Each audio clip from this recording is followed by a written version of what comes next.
Shannon Walker, an expert on PTSD, now joining us here on Montana Talks. Shannon, thanks for being with us this morning. Absolutely. Thanks for having me on your show. Yeah, so 60 Minutes, if they haven't done the piece yet, apparently they're about to air this piece talking about what could be a pretty simple yet very good breakthrough treatment for PTSD. Absolutely. It's actually really exciting. When you see the excerpts of the 60 Minutes, show and the interviews from the veterans that have received it, it's called a stellate ganglion block, and it's a procedure that consists of injecting a local anesthetic into the cluster of nerves that are deep in the neck, and which gives them, over 80% of the people that have received this shot receive instant relief from that fight and flight response that is so great in the symptoms of PTSD.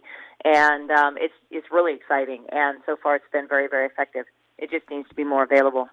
Yeah, I think I read here from Fox News Radio that the first living Marine to win the Medal of Honor since Vietnam, Sergeant Dakota Meyer, he actually benefited from this treatment. But apparently it's only available in, 12 of the 172 VA hospitals across the country?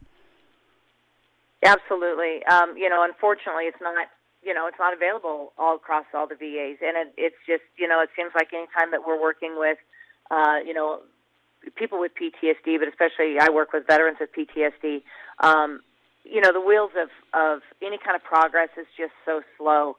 And the fact that, I've heard a lot of studies about a lot of different things, and usually it comes along with side effects. And at this point, I haven't seen anything in regards to side effects of this study. And even though it's not a cure for PTSD, but it absolutely opens the door and brings relief so veterans or people with PTSD can start to look for other, good alternatives of therapy that are more long-term. Right now the studies show that this shot will last, about 6 months, maybe longer. But it still gives them an open door to be able to seek long-term therapies and help overcome some of these symptoms where they just lose hope. I mean, we're dealing with a suicide rate amongst our American heroes of 22 veterans a day. So anything that we can do, especially something that would be as simple as a shot to bring instant relief, is really exciting. So what elements of PTSD does this deal with? Because I know, veterans might deal with anything from maybe it was a bomb blast that rattled their brain that caused some traumatic brain injury that's causing the PTSD. But then on top of that, maybe they also have some spinal problems because they've been hauling large rucksacks on their back, or maybe had some hard landings with parachutes, you name it. And so they get the back pain and the neck pain, which turns into headaches and things like that. Does it deal with like the headache pain and the nerve pain, or does it deal with more of the impacts to like a traumatic brain injury? My understanding of what the study is showing is that it's dealing with the symptoms of the PTSD. You have hypervigilance, you have panic attacks, you have nightmares, you have where people are secluded, you have depression, you have suicide. And what it says is that 80% of the patients have had relief from depression and suicide. And it also, again, helps calm that fight and flight response to where, they don't forget the trauma they had. They don't lose the memory of their trauma, but it helps alleviate the anxiety, which can be debilitating, and keep them from seeking help, and they lose hope. And so it doesn't alleviate, back in 1920, it says that they started using the stellate ganglion block back in the 1920s to alleviate pain.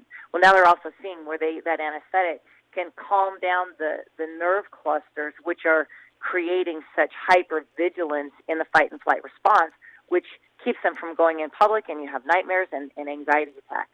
And so, I'm sure that the studies are going to continue to show more, but ultimately, the people that are receiving these shots, they're just, when you hear them talk about it, they feel like this instant weight is off of them, and they actually feel normal.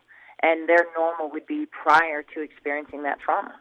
Wow, that's quite remarkable. Well, I know, some of the first questions we're going to ask back here in Montana, hey, is this available here in Montana? We've got some of the highest numbers of veterans serving per capita. But then also, are there private sector opportunities? Because sometimes, the VA takes its long, slow-ass time. And so sometimes guys just say, men and women just say, look, I'm going to go pursue it through my own doctor, through my own insurance, whatever they got to do to get it done.